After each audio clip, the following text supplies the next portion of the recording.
Hai xa uns días recomendeivos estes libros: La patología de la normalidad, de Erich Fromm, e La expulsión de lo distinto, de Byung-Chul Han.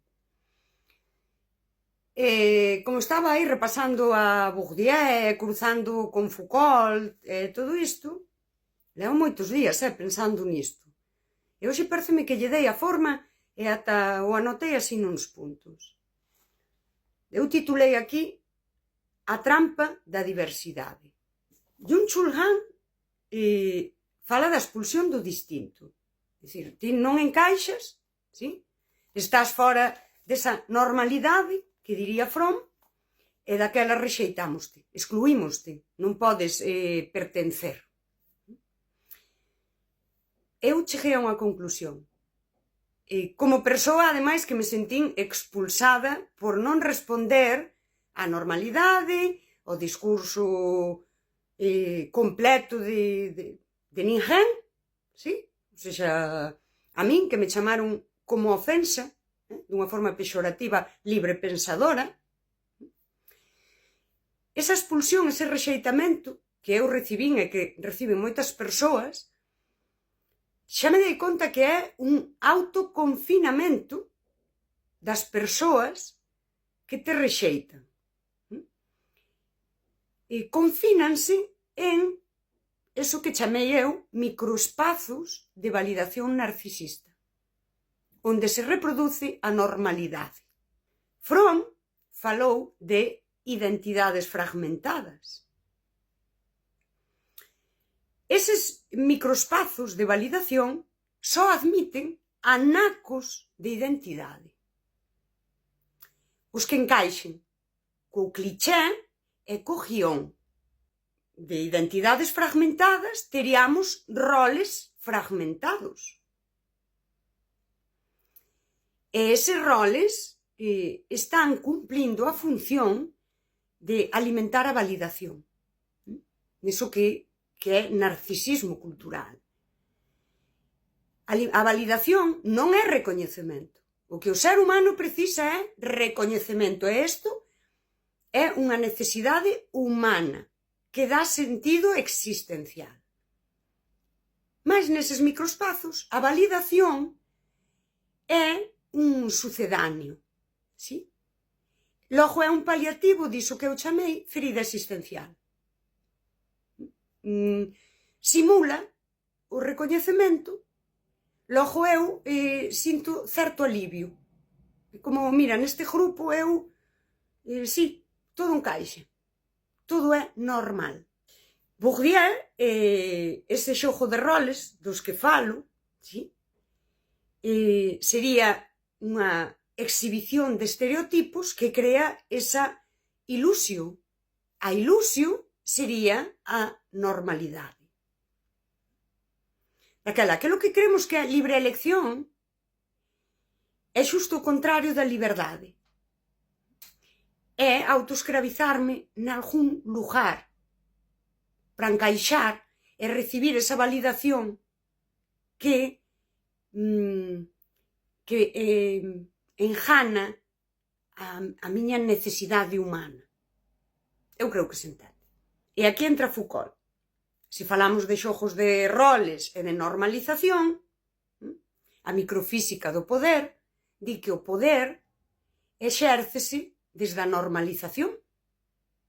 A normalización, que sería, que dixeno eu así, que non é que isto é colleita propia.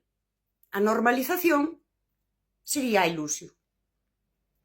Neses microespazos hai tamén unha ilusión do que é normal.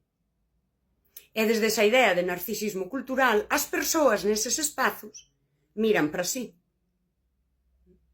Miran para sí e con eses roles feitos desde identidades fragmentadas e crean que xusto esa ilusión de que é isto é o normal e todo o mundo o ten que aceptar. Aquí, ademais, que sería outro tema, vemos como hai esa que chamo eu guerra civil dos afectos. Uns grupos están un pouco contra os outros porque queren impoñer a súa lógica, a súa ilusión. Foucault, microfísica do poder. O poder non é tonto. Divide e vencerás. Se ti colles a diversidade humana, que é real, e consigues que por uns clichés, uns estereotipos e uns roles a ocupar as persoas se dividan en microespazos, ti xa as tes divididas. E ao mesmo tempo eses microespazos reproducen a lógica do poder. Reproducen todo iso de relacionarnos desde o querer quedar por riba unhas das outras, ¿sí? E uns grupos por riba dos outros.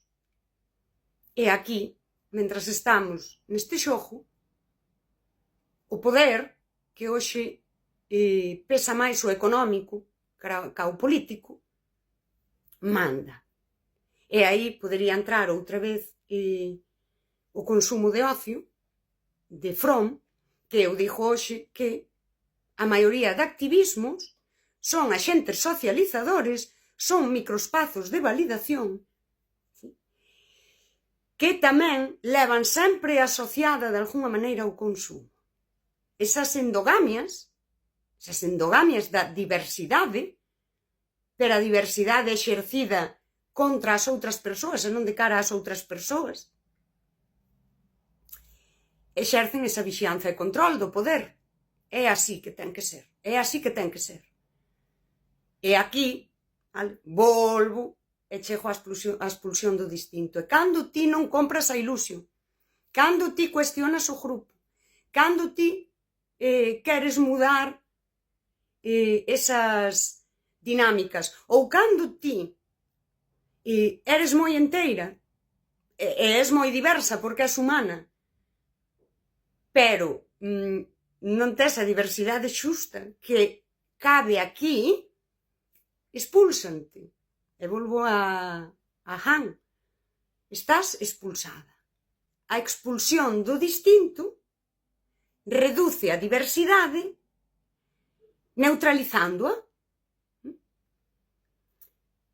Ao neutralizar a diversidade, porque a diversidade non existe se non está de cara a das outras persoas, non? Se estamos aquí e todas somos iguais, aquí non hai diversidade.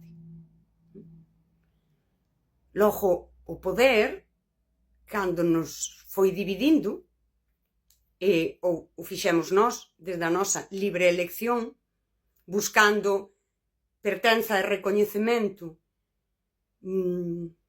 pero só chegamos a microespazos de validación, sucedáneo, mentira, performance e simulación. Neutralizouse esa diversidade e púxose ao servizo do poder, reproducindo en cada microespazo a lógica do poder e volvéndose escravas do consumo. Diríamos que aquilo que debía ser diversidade son nichos estancos. E nichos estancos son nichos de mercado e son nichos tamén de poder. Mas non hai liberdade.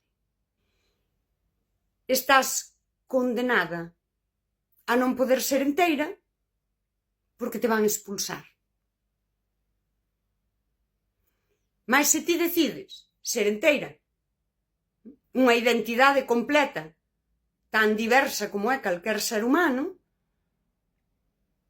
e acabas expulsada, aí ti podes facer algo moi espectacular con esa expulsión, que sería a resistencia pasiva. Pero iso vou contar noutro vídeo.